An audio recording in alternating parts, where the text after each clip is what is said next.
Okay. Yeah, That's weird. I mean, it's a Zoom link. It wasn't anything special or anything. Was I not joining yet or something? Or Yeah, no, it's just that I don't see you. That's so weird. oh no, I just disabled my video because I'm driving and I wasn't like ready to get on a video though. Can I still do this without the video? Yeah, with the video is good. I mean, you can do it without the video or with the video. It's okay. Okay. Um, Well, if we do another time, I'll make sure like I'm better prepared. Prepared. I could do a video for in the future if sure. people want to see me or something. Yeah, 100%. You guys see Antonio's screen, right? I don't think I see his box. Maybe his box is just What's up, guys? How are you? what is going on, Jesse? Chewing somebody out in California.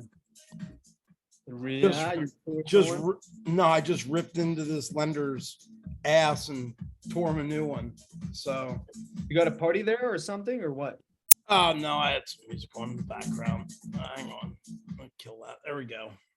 But no, this flip that I had, man, and it was supposed to close last Friday, got pushed back to this Friday, and now they called me again tonight at 7:25, saying that they might not be able to close until Tuesday, and I'm over it, and it was bullshit. And it's like $78,000 in profit, and it's like enough screwing around, dude. Like, this is what I do. You're not going to blow smoke at me and tell me bullshit because they're trying to say, oh, we have to balance the HUD, we have to do this, and it's like, it'd be different if it was my first rodeo and I would believe their lies, but I'm just not going for it. So, All right, let me send the last email for people to join us, and we're gonna let Erica come in. She's in here. is that Juan Pablo Baena? That is Yeah. Mr. Juan. Hello, Juan. Actually, it's Juan Pablo. Juan. Juan. What's up, Juan? Welcome to Pennsylvania. All right, so you're down in Medellin? Yes, sir. Nice. We also got Antonio here. Antonio is also a closer. He's a good closer. He actually closes a lot with mindset. He like messes people up with mindset. Cool. Okay. He's a great individual to be part of this thing that we're doing right now. Because he knows sales and it's applicable to many different industries. Just like sales and have applied it to many different industries, right? And Yeah, man. so just like you guys should 100% know that this is a plug and play skill. Like you plug and play it in another industry, it will be super applicable. It doesn't matter if you're selling solar or if you're selling real estate or if you're selling software. Like at the end of the day, the same skill sets and traits that you have to have when dealing with customers, objections, and people, in this case, homeowners, are applicable. And I'm going to give you guys a refresh real quick here before everyone starts joining. Remember that we are an REIpreneurs community. So I want you guys to post. I'll be posting content. I'll be posting free videos. We'll be posting free courses that are going to be available here in the classroom. Jesse Bush, he does a lot of training, so all those trainings will be available also in the in here. And if you are a Hustle Media client, then you'll get training to more of his nitty-gritty stuff. But we'll have courses and master classes in here, and you got to earn them by participating in this video, in this group, REIpreneurs. If you're a Hustle Media client, you get a hoodie of REIpreneurs. And I think Jesse, I don't think you have gotten your hoodie just yet, right? No, I've been promised one for a year. Dude, okay. Juan, it got lost in shipping from Colombia. Juan saw it and was like, this is too fire for me to send to that bald dude. I'm keeping it for myself. All right. So we also got a few clients in here. All right. So today what we go through is an objection challenge, right? So today is the objections challenge day. And what we do is we get closers in here in the arena, and we are running challenges and we're running objections, we're role playing, maybe we're covering a specific topic. Last time we covered the discovery portion of the call where we pre-handled objections, where we it's the best way to actually handle um any type of objection that comes out after the call or after the pitch, or any concern that people have. Pre-handling objections is the best way to not have objections. So that's what we covered last time. I think that today we can do some role play. We have Antonio here to kind of like chime in with Jesse as well. We're gonna have this recorded and put it in the classroom. So Antonio, can you please unmute yourself, brother, and kind of introduce yourself as well here to everyone that is coming in? Hey, so nice to connect with everyone. Antonio here. So yeah, definitely been an entrepreneur since about 2006, and a high ticket closer for about a decade, and of course the sales since about around that time as well, since about 06. So I definitely agree with a lot of things with Stefan's saying, because I think what works for me all the time is really believing what you're selling and making sure that you set the stage in the beginning of setting the table, of really knowing who they are and doing a preemptive strike of whatever the objection is going to be. So that way, when they do make the objection, it's almost like, hey, we talked about this, right? So, really handling the objection before it happens, so that way you can easily control it when the objection does come up. Yeah. So obviously, we are here in the REI space, and we get objections from homeowners. Who wants to play a homeowner and kind of do a little bit of role play with Jesse?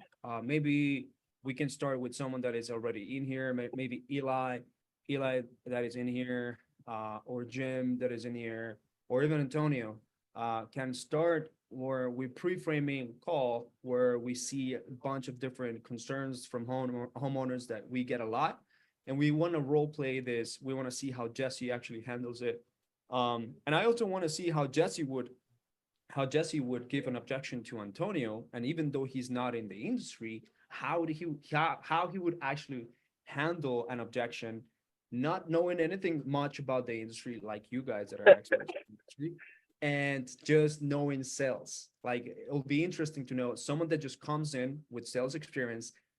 How do they handle objections from a specific industry? Like, that'll be interesting, right? Because you don't necessarily have to know about, putting numbers in. It's more about how do we control the frame, use psychology at the end of the day, ask the proper questions, probe more, understand the person at a deeper level, and match the gap with the solution. And in this case, solution is obviously helping them sell a house or buying their house at a price point that makes sense for both of us. So Can I say something about that quick? Go for it. Just because, for those of you guys that don't know me, I went from, an industry where we were actually selling a product, to transitioning into more consulting, trying to teach people how to sell that product. And then obviously when I got into real estate a number of years ago as an investor, doing wholesaling, buy and holds, fix and flips, kind of the whole gamut. The one thing that occurred to me early on was that, we're not selling a product. And I used to try and teach a lot of acquisition people that the difference between this and, say, maybe a person that's selling solar, or a person that's selling automobiles or watches or something like that, is, that's a person that is making a decision based off of, a need, a want, and a desire, right? But they're getting an exchange where they're exchanging a monetary purchase for a certain product that they're receiving.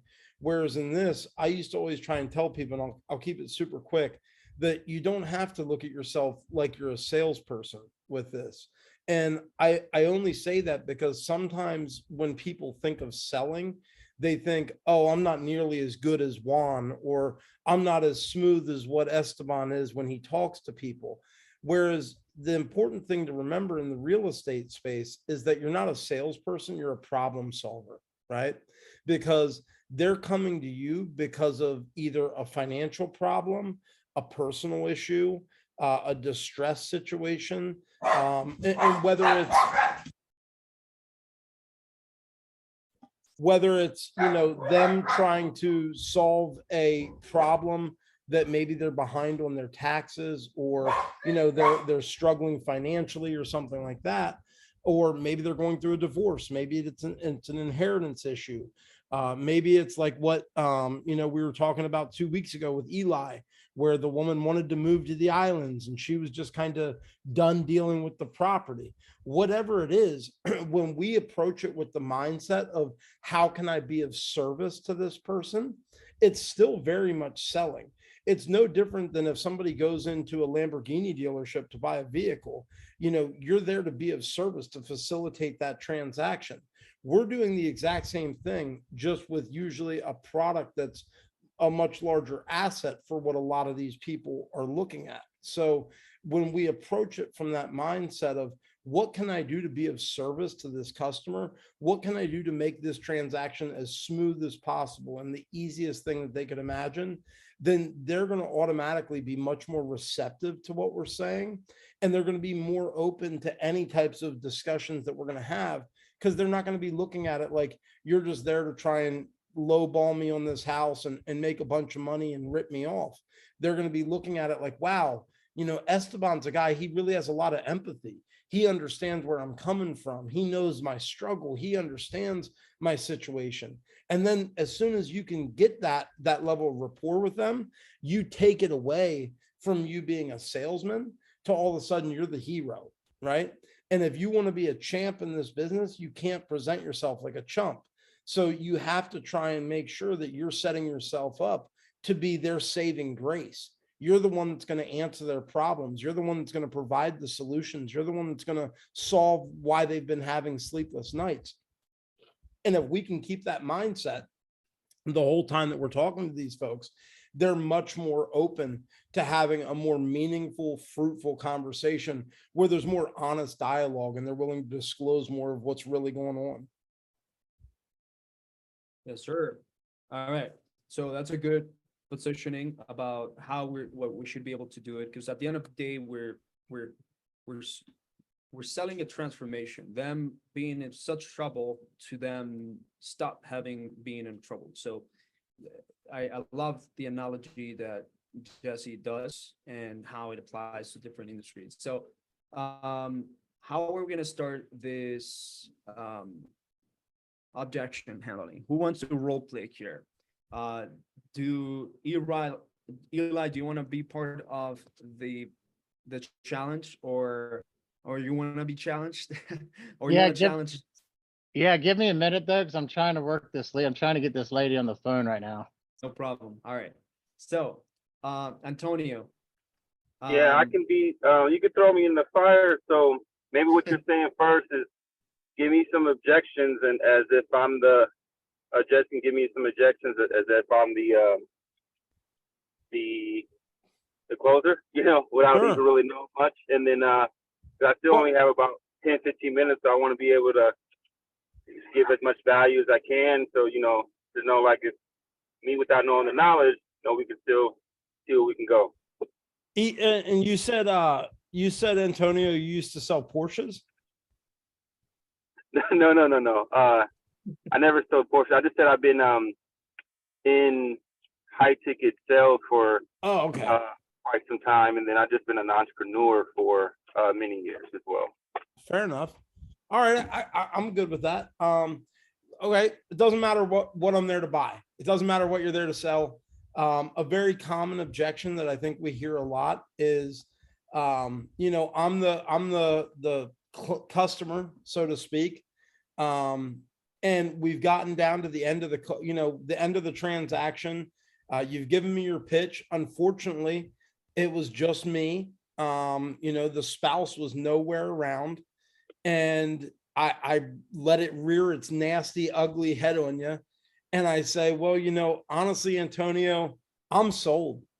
If it was up to me, I'd do the deal right now. But you know how it is, man. I just can't make this decision without my wife. Oh, first, give me your name again so I can just use the name. My name. Jesse. You can call me Jesse. Okay, cool. Hey, Jesse. So I totally understand that. And again, we've been helping people in your position for quite some time now. Again, like I mentioned before, our mission is to serve. So that's why we're like a Swiss Army knife, giving you so many options to help you out your situation right now. So, like many other husbands, you're the leader of the house, making sure the ship doesn't sink, right? And now we see that your boat has some holes in it, and now we're trying to get you to another ship, right? So let's talk about again what your options are if she says no. How are you going to get to this other ship? I don't know. I guess I'd have to see if she has any options. I mean, I don't know what else to do. Yeah. So I understand it can be stressful too, right? Because I'm sure that your family looks up to you, and they kind of hope that you, as a leader of your house, that you have some certainty, right, in how to solve solutions. Am I right? Yeah, for the most part. I mean, we try and make everything joint decisions, Yeah, especially when it comes to big things. totally. And that's how it should be, right? Equally, where like, of course, you value her suggestions, right?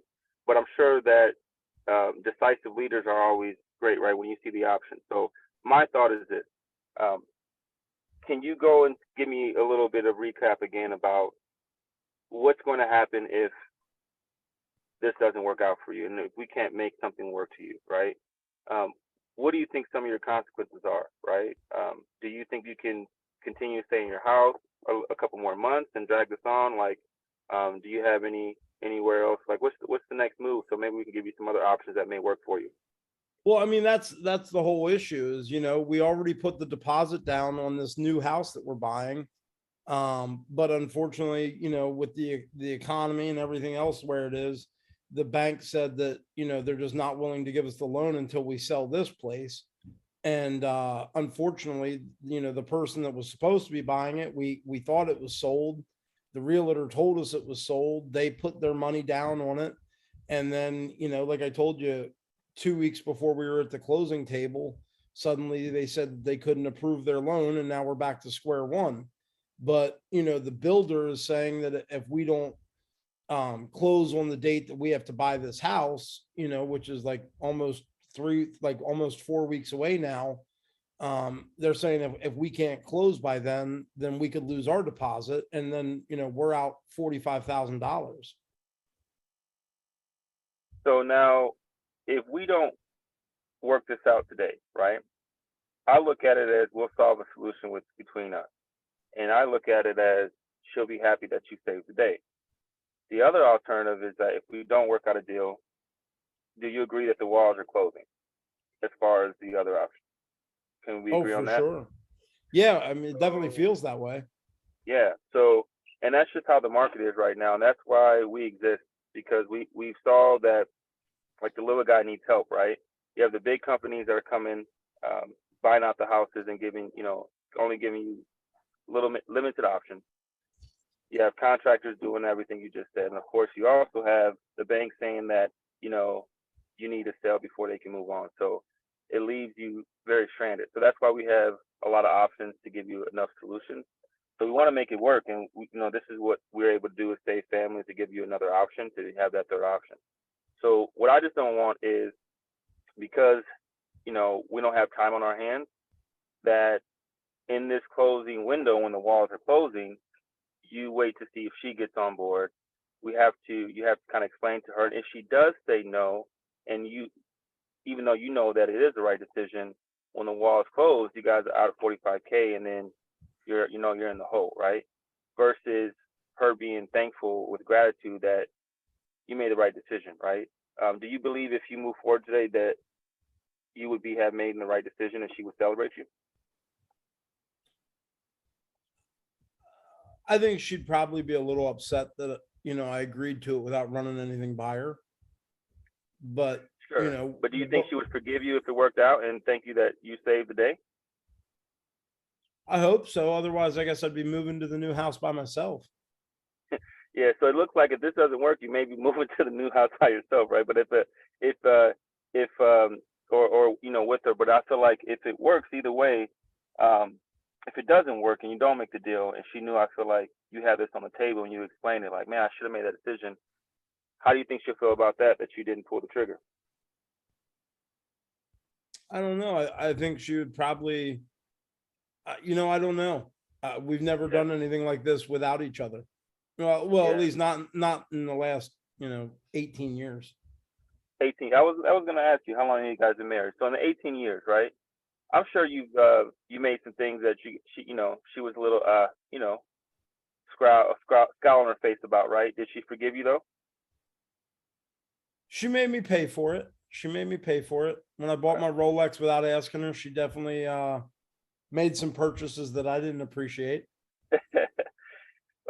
So I guess if she's doing tick for tat, so that means that if this happens, right, you save the day. That means she only owes you another favor to save the day. Would that be true? I'd hope so. Yeah. So I don't think it would be a bad thing. So what I'm getting at is this. We're at a fork in the road. I really definitely want to help you, but with us, you have the path of certainty, right? Would you agree that this path is more certain than the alternative path? Well, I mean, we thought the house was sold before, I don't know. I mean, would you guys definitely buy it, or would there possibly be issues that you would have? Because when we accepted the offer from the last guy, it was a done deal, and we thought it Yeah. was definitely sold. And that's the problem that we're saying, because our mission is to serve, right? Other hope people you're talking to, it's these people who come into the market low barrier with low hanging fruit. All they are about to make quick cash, right? They only come in, they want to wholesale your deal. They don't even have the money to really make a deal. So honestly, behind the scenes, they're getting your contract, they're trying to sell to someone else. The numbers don't make work. They tell you forget it, and they just really wasted your time, right? And we both agree you do not have time. Is this correct? Right. Right? So you need someone that no matter what, they have options, right? So I would not be wasting your time. We have many options to make this work. So that's why we're here to serve you. And what we do is, once we make an agreement, we will make it work, right? So we have enough options on our side to make it work on our side with the numbers, with our investors, our network, our different strategies, and our different extra strategies, so that we know that if we say yes, our word is bond. If we do the contract and the deal, we will make it happen, right? So, we wouldn't be talking this long if this wasn't true. So we want to actually help people out of the situation. We understand the economy. We understand on the banking side. We understand it's only going to get worse. We understand the big companies are only offering little. So that's where we have that third option to really help people. And we even go beyond. Once you start working with us, some people who also, a lot of people, like someone we just worked with recently, where they had to go to work with family, right? Because they were pre-foreclosure, credits messed up, and we give them resources on how they can restart, right? Because we really care. That's our mission at the core. So we're really here to help. And our path is certainty. And unfortunately, if it doesn't work out today, you're just unfortunately left with the path of uncertainty. So I think our path of certainty allows you to save the day, and then your wife can forgive you to move forward, but then she can trust you even more with your future decisions, because she knows that you made a right one here today. How does that sound if that works for you? It sounds good. I mean, could I talk to her about it when she gets home from work and give you a call back? Yeah, I mean, you could, of course, you're the boss, man, right?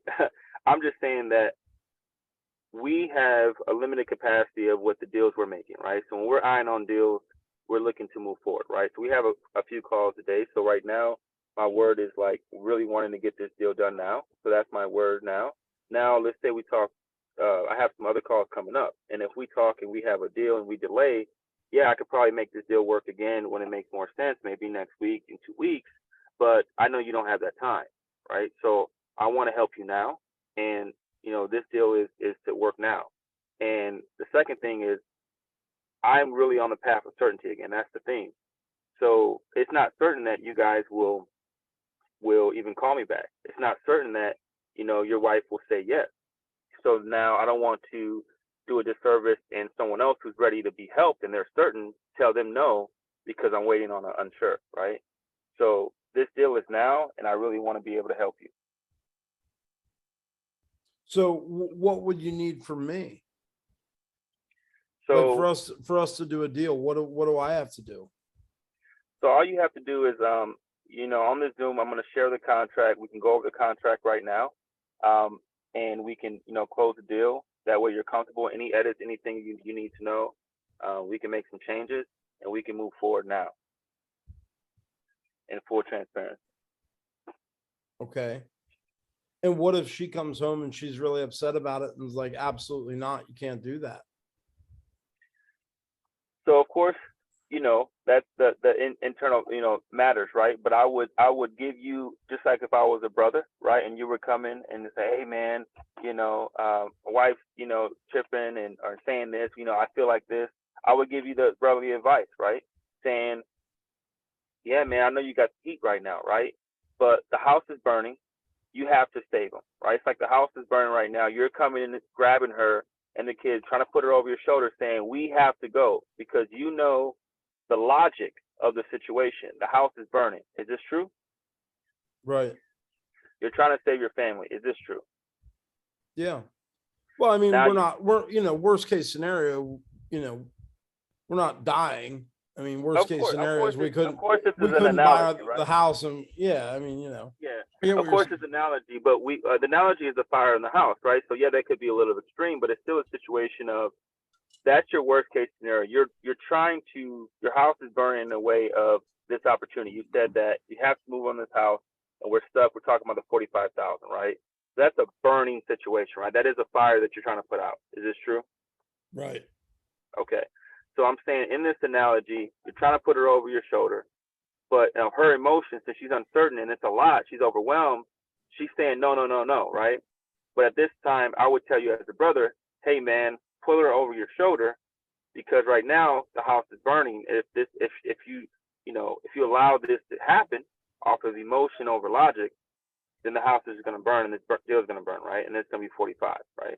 And then who has to deal with that at the end of the day, right? Then it's still you. And then it's almost, to me, as a brother, I would tell you, now, would you trust yourself in the next couple of months, right? Knowing that, damn, I should have probably just moved forward because I knew best, right? So if she did say yes right now, what do you feel? What's your decision? I'm a yes.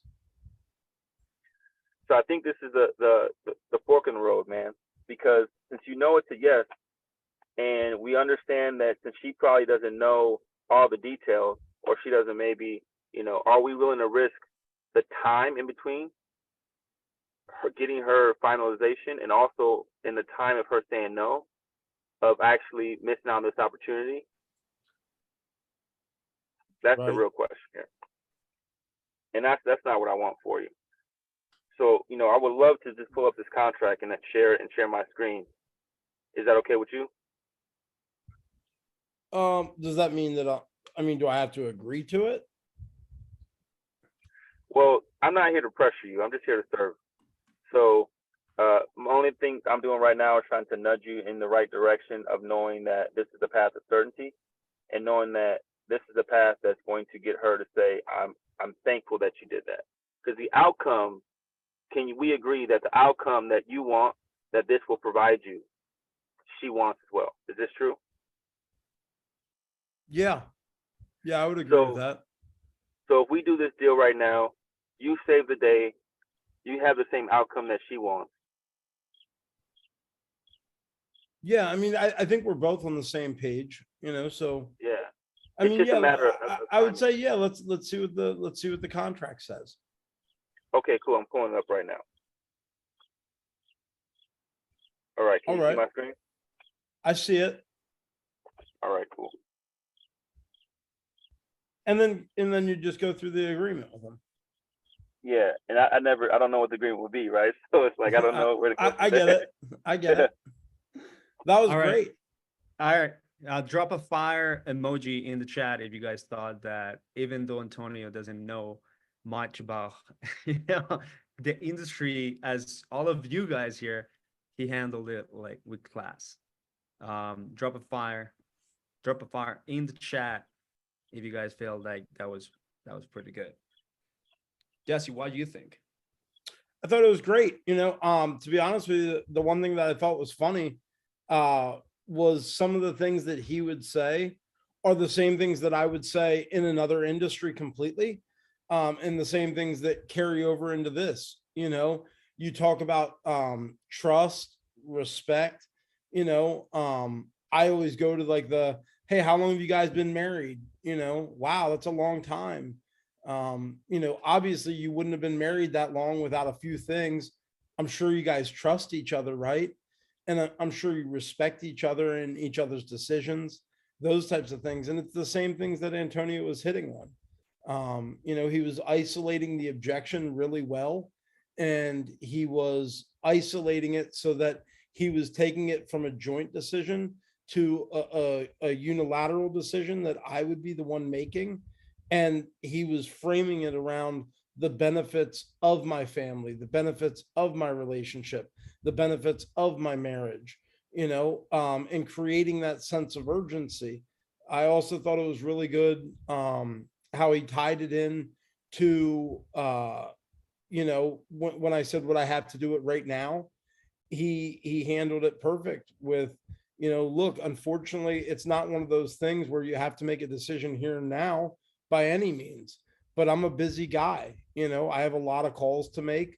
I have several other calls scheduled for today. And the reality is we don't have an endless pool of money. As much as I've tried, I've planted tree after tree in my backyard and none of them have grown money on it yet. So we only have so much money that we can spend. And if another deal comes my way that we choose to act upon, that would take that pool of money out of our pot that we can spend on this deal. And I don't want to see you guys get put into a situation for your family where you decide, 2 days, 2 weeks down the road that we should have gone with the deal. And all of a sudden the money might not be there. So while you're on the phone and I'm on the phone, doesn't it seem like it would make more sense to secure the money and get the deal done for both of us right here and now? So I thought it was great. And I wanted to be the first to say, Antonio, if you're ever looking to become in the wholesale business and you want somebody that'll just put you on the phone and let you do your thing, my phone number, I can send it to you as I'm just joking. I'll DM it to you. I mean, we can meet for coffee. I'll give you a great commission structure, whatever you need, man. He's thinking, bro. Appreciate it, man. Appreciate it. Yeah, I love how he added also urgency and scarcity when he was still trying to back up, and that helped give a push, but it was not like a push that, by any means was disrespecting the person. It was just being honest about, the situation that the person was going through and how, we just have limited amount of resources, time. That person had a limited amount of time, resources to even, delay this further. Right. So that's, I saw that being applied in that call with Antonio. Yeah. And the other thing, guys, too, is, the thing that I try and always stress to people is you don't have to be a pro at anything to be successful at it. I guarantee you that even though Antonio might not have a grasp or a broad grasp and understanding of the real estate market and how to comp houses, and he might not understand ARVs and as is conditions and all the mortgage lingo and things like that, he basically has a real good understanding of two things: the human condition and the English language. And all you're doing is just having an honest conversation. With selling, people a lot of times think that it's like this razzle dazzle, like you got to give them the secret sauce and that's how you close the deals. Being as honest and transparent and genuine as you can is the secret sauce. If you're brand new, it's okay to tell people, I'm kind of new at this, to be honest with you. So if I'm a little nervous, don't hold it against me, because that again lowers people's guards. He was lowering my guard by bringing my family up, bringing up, what if this didn't happen? What would be the next option? I'm trying to help get you under the lifeboat. I'm throwing you the preserver. Are you willing to just take it and throw it back at me? Or are you going to put it on and let me guide you to safety? And because of that, it enables the customer or the seller in real estate. It enables them to have the warm and fuzzies, to feel like Antonio's my guy. Antonio's the guy that's here to look out for me and my family. Sure, it might not be the offer I want, but like he said, it's the offer I need because I don't have the time to wait, right? So he's creating that sense of urgency by just a gentle nudge. It's like if I walked up to any of you guys, I'm a pretty stocky guy. I mean, I walk around 5'10", 270, lift a lot of weights. If I walk up and say, I'm going to hit you, right in the arm, you're probably going to be like, that's not going to be enjoyable. But if I give you a 30-minute warning every minute and I say, hey, Esteban, 12 more minutes so I punch you in the arm, Esteban, 1 more minute. And when I finally hit him, he's going to be like, that sucked, but he knew it was coming, right? So he's framing it to set me up to where I have to accept that offer because sure, it might not be the perfect offer. It might not be the greatest offer in the world, but he's framing it around I'm not doing this for me. Antonio's not the winner in this situation. Jesse and his family are the winner. Jesse and his family are the ones that are going to reap the benefits. They're going to be able to move on from the property. They're going to be able to solve their issues. They're going to be able to alleviate that stress that's been bothering him and causing that discontent inside of his mind. And when you can do that, man, you open up the doors for endless possibilities. Love that. So, all right. So you guys want to do another one, or Antonio, what are your thoughts? And what was your process? Like, what was your thought process, even though you're not in the industry? Like, what was your thought process when handling that objection? Well, yeah, first I want to say everything that Jesse said was 100%, right? I like what he said. I want to take that note down. He said that Antonio knows just the human condition in English language, right? So I want to expand on that. It's about knowing their problem and really coming on saying, okay, I'm a problem solver where this is their problem and how can I solve it? And I'm always just trying to match it. So I feel like if you're really on the call where you just are really only looking for the sale, of course money's always going to be there, but if you're solving problems and for people in the best authentic way you can, then the money's going to come, right? Especially with real estate investing, like the more you're challenging yourself to learn more about the different processes of whether it's novations, sub two, and buy and hold, burr, and et cetera, right? You'll be able to give people more options that fit them and not just trying to squeeze them into you and not be authentic. So I feel like, if you can just understand that what their mindset is always going to be fear, and naturally it's going to be running from uncomfortable situations, then you can, use it and say, you know what, I'm giving myself the self-authority to nudge them in the most possible way as if I am a family and caring friend, because I do know that this will solve their problem, because I do believe in this.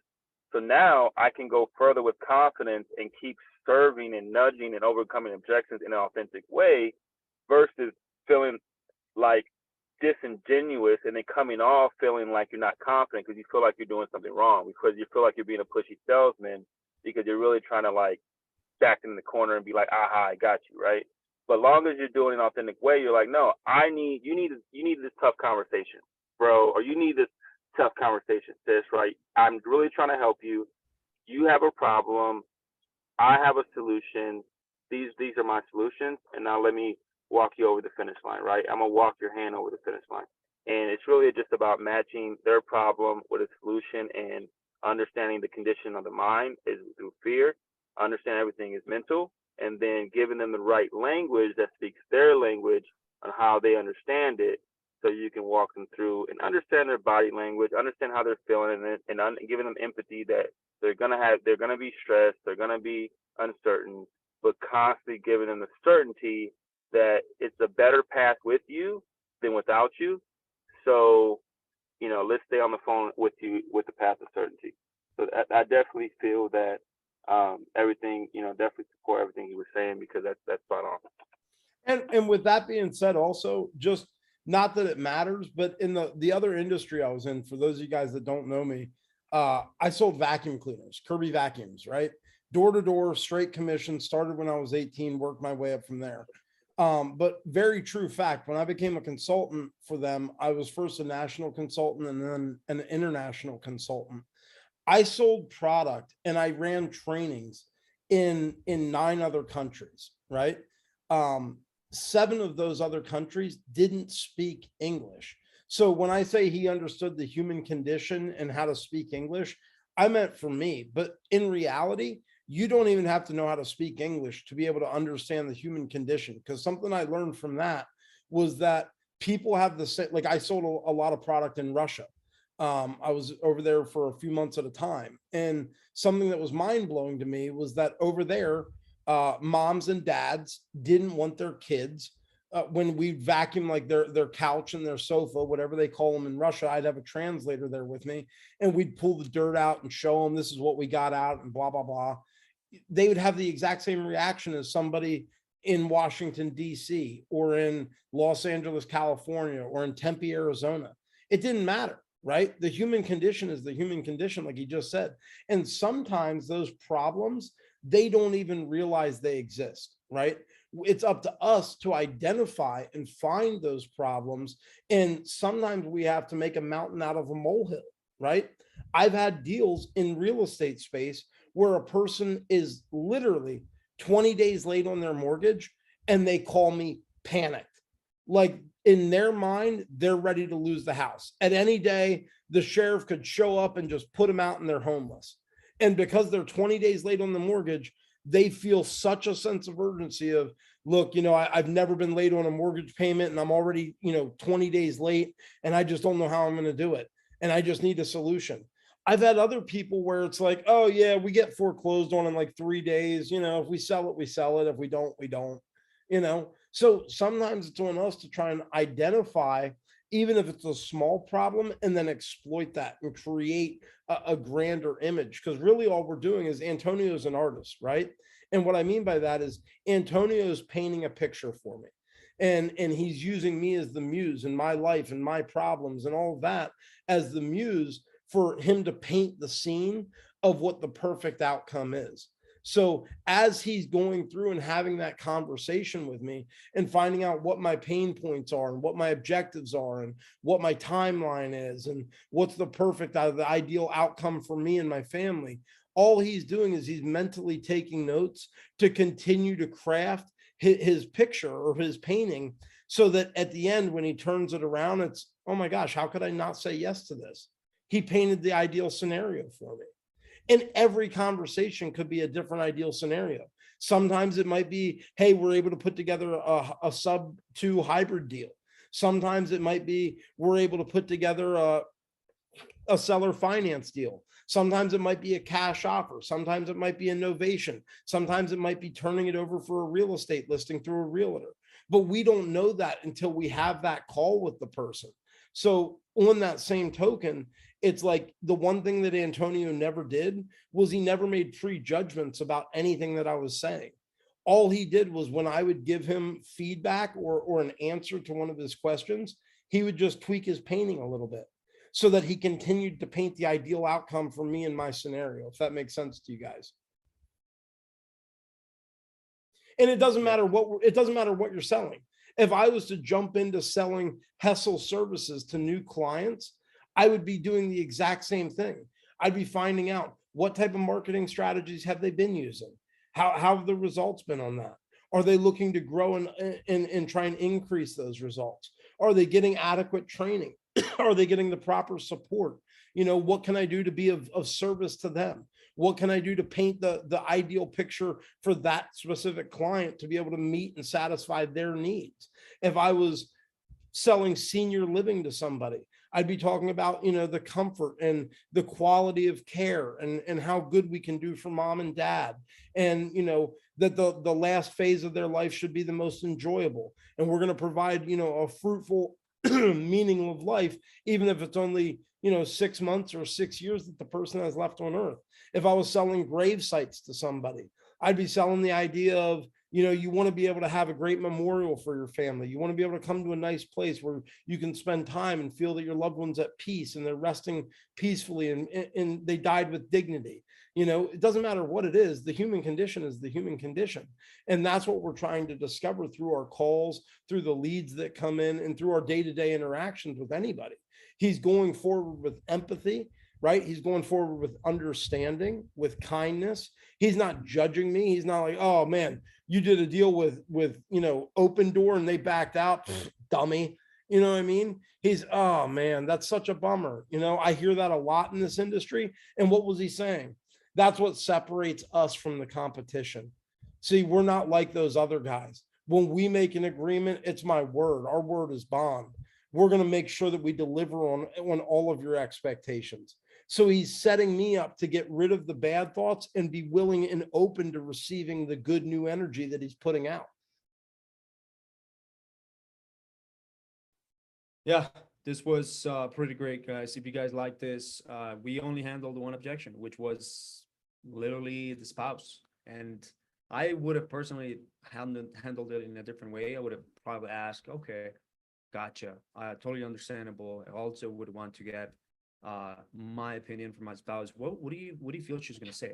I would have gone that route and stuff like that. Like there's so many routes that you can actually do about it. But I love the way that Antonio handled it, which was very similar how actually Jesse handled it, if you think about it. So yeah, like next time, the key on that though is that there's no right way. That's the great thing, is there's no right way. Esteban's way could be perfect for Esteban, and Jesse's way could be perfect for Jesse, and Antonio's way could be perfect for him. But at the end of the day, I'd be willing to bet you they all have the same framework, right? The language and the verbiage that's used, maybe some of the questions are a little bit different. Some of the thought-provoking questions are going to be a little bit different. But at the end of the day, it's going to boil down to 4 basic principles. They're going to listen, right? They're going to restate the objection, which is the first thing he did. I totally understand what you're saying. He agreed with me, right? To keep me at ease. Then what did he do? He restated it.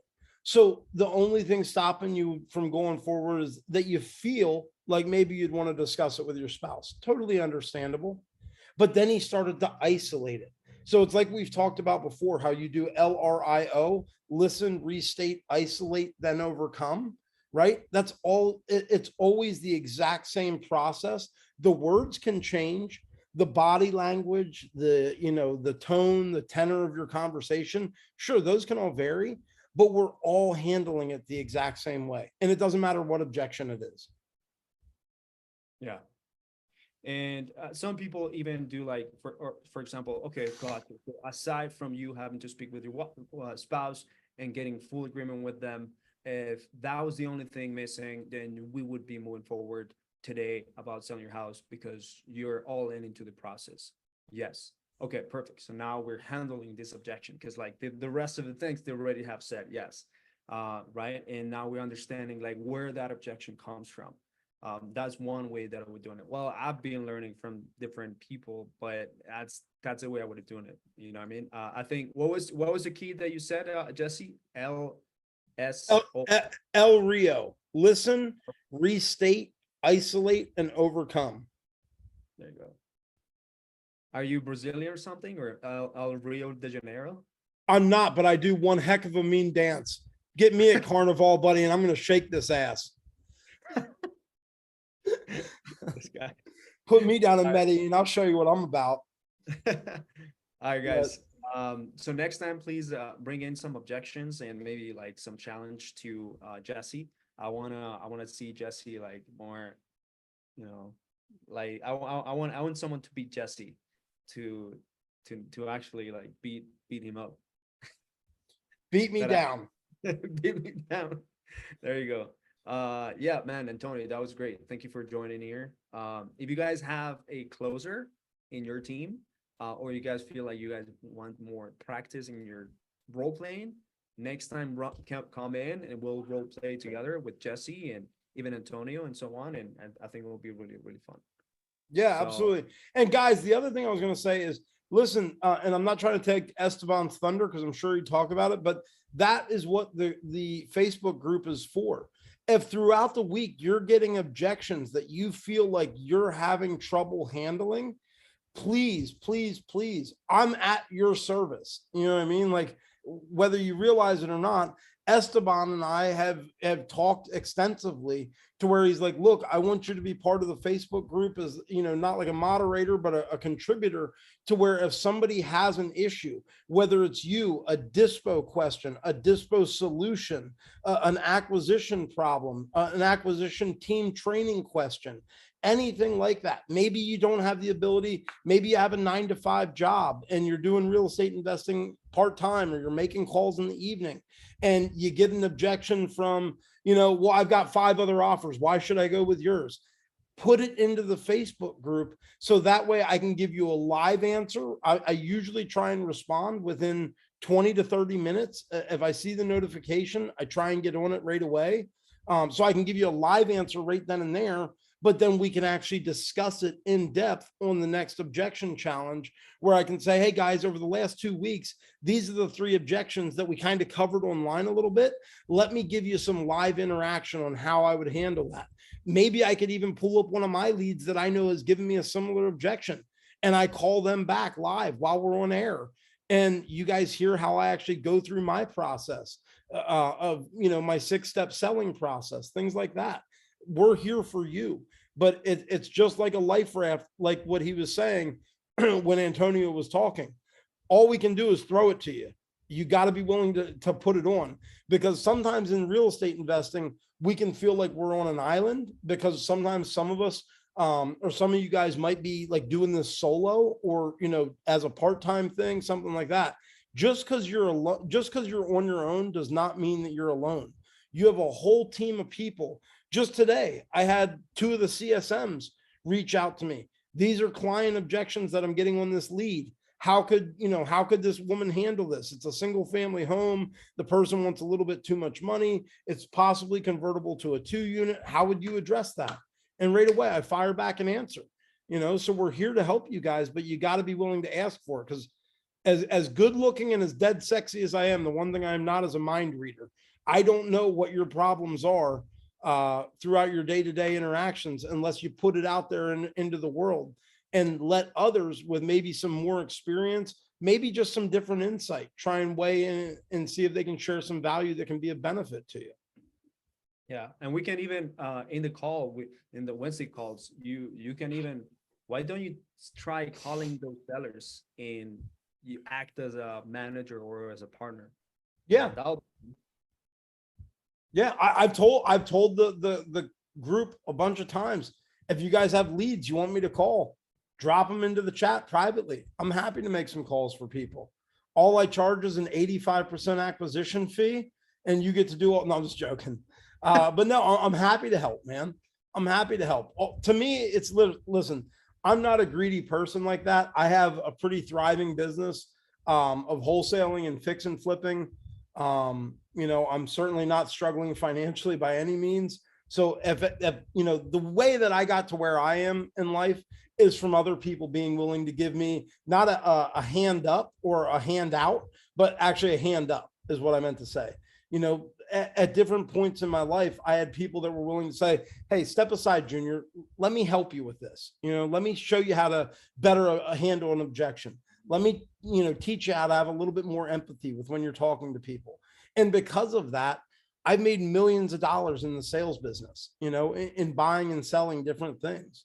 And if there's something that I can do to try and facilitate that, it kind of goes back to my core values and my core principles, which I operate personally under the motto of, if you help enough other people get what they want out of life, you always have what you want.